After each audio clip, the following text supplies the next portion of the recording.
নমস্কার বন্ধুরা, আশা করি সবাই ভালো আছেন। তো বন্ধুরা, এখন যে ছবিটার বিষয়ে কথা বলবো, তো সেই ছবিটার নাম হলো হনুমান.com। ছবিটা 2013 সালে রিলিজ করেছিল এবং এই ছবির পরিচালক ছিলেন গৌরব পান্ডে। তো গৌরব পান্ডে তিনি কিন্তু একটু অন্য ধরনের ছবি বানান। তিনি কিন্তু পুরোপুরি হার্ডকোর কমার্শিয়াল ছবি বানান না। তার বেশিরভাগ যে ছবির যে স্টাইলটা, সেটা পুরো বেশিরভাগটা আর্ট ফিল্মের টাইপের থাকে। মিঠুন চক্রবর্তী কেন তিনি শুকনো লঙ্কা বানিয়েছেন, দেখতে পারেন, ছবিটা কিন্তু বেশ ভালো। তো হনুমান.com ছবিটা কেমন লাগলো, তো সেই বিষয় নিয়ে এখন আলোচনা করব। তো তার আগে প্রত্যেকটা বন্ধুকে অনুরোধ করে রাখবো, আপনারা চ্যানেলটা নতুন হয়ে থাকলে অবশ্যই আপনারা চ্যানেলটা সাবস্ক্রাইব করে নেবেন, আর যদি ভিডিওটি ভালো লেগে থাকে লাইক কমেন্ট শেয়ার করতে ভুলবেন না। তো গৌরব পান্ডে পরিচালিত হনুমান.com ছবিটা রিলিজ করেছিল 2013 সালে এবং ছবিটার পরিচালকের দায়িত্বে গৌরব পান্ডে, লিখেছিলেনও গৌরব পান্ডে এবং চিত্রনাট্য হিসেবে কাজ করেছিলেন অবশ্যই গৌরব পান্ডে এবং প্রসেনজিৎ চ্যাটার্জি দুজনাই।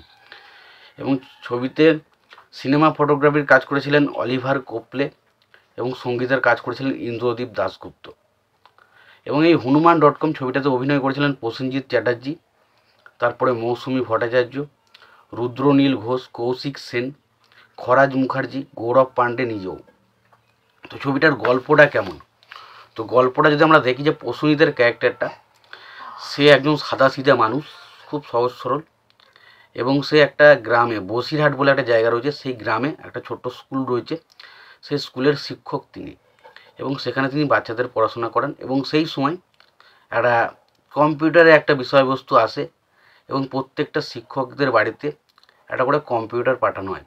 এবং সেই কম্পিউটারটাই প্রসেনজিৎ ছাড়াও প্রসেনজিতের বাড়ির যে বউ এবং স্ত্রী এবং ছেলে প্রত্যেকে ঘাঁটাঘাঁটি করতো। এবং সেই সময় তার ছেলের ওখানে একটা জিনিস আবিষ্কার করে, যে আবিষ্কার করার পর তারপর আস্তে আস্তে সেই কম্পিউটারে সেই জিনিসটার সাথে তার ছেলে প্রতিদিন কথা বলতে থাকে এবং প্রসেনজিৎরাও সেই মধ্যে কথা বলতে থাকে। এবং সেই সময় একটা বিষয় হয়, যে সেই সময় তারা দেখতে পায় যে একটা রিয়েল যে খুন, সেটা তাদের চোখের সামনে দেখতে পায়, যে যে মানুষটা তাদের বন্ধু হিসাবে ছিল সে কাউকে খুন করছে। এবং সেটা দেখে তারা রীতিমতো ভয় খেয়ে যায় এবং তার পরবর্তী সময় তারা কে খুনটা করছে, কেন খুন করছে, সেই বিষয়ে তারা তদন্ত চালানো শুরু করে।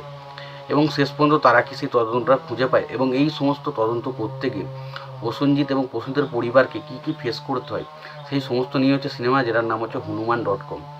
দেখুন, এই সিনেমাটা বেশ ভালো একটা সিনেমা, গল্প ওয়াইজ কিন্তু খুব ভালো। সিনেমাটা দেখতে খুব ভালো লাগে। প্রসেনজিতের অভিনয় বলি বা প্রসেনজিতের সাথে যারা বাকি যে সমস্ত বাচ্চা বা তার মা, প্রত্যেকের অভিনয় হয়েছে, প্রত্যেকের কাজ কিন্তু এই ছবিতে বেশ ভালো, আমার কাছে কিন্তু বেশ ইমপ্রেসিভ লেগেছে। পাশাপাশি এই ছবিতে যে ধরুন অ্যান্টাগনিস্টের ক্যারেক্টারটা যে প্লে করেছে, সে একটা টুইস্ট দিয়ে রাখে, শেষ পর্যন্ত আপনি তাকে বুঝতেই পারবেন না কে আসলে ভিলেন এবং কেন ভিলেন, সেই জিনিসটা একটা টুইস্টের মতো থাকে। সেই জিনিসগুলো সত্যি খুব ভালো। ছবিতে গান আমার কাছে ঠিকঠাক লেগেছে, খুব একটা আহামরি কিছু মনে হয়নি। তবে ইন্দ্রদীপ দাশগুপ্ত খুব ভালো মিউজিক করেন, তো মিউজিকের জন্য গানগুলো শুনতে ভালো লাগে। সেই সময় যেটুকু বাজেটে ছবিটা বানানো হয়েছে, সেটা হিসেবে দেখতে গেলে ছবিটার যে লোকেশন, যে জায়গাগুলো শ্যুট করানো দেখা হয়েছে, সেটা ওভারঅলে ঠিকঠাক।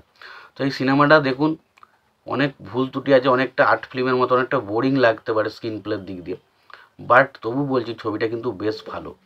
ছবিটার গল্প রয়েছে, ছবিটার মধ্যে একটা ভালো গল্প রয়েছে, ছবিটার মধ্যে একটা টুইস্ট অ্যান্ড টার্ন রয়েছে কিছু। তো অবশ্যই যদি ছবিটা দেখতে চান, অবশ্যই ছবিটা দেখতে পারেন।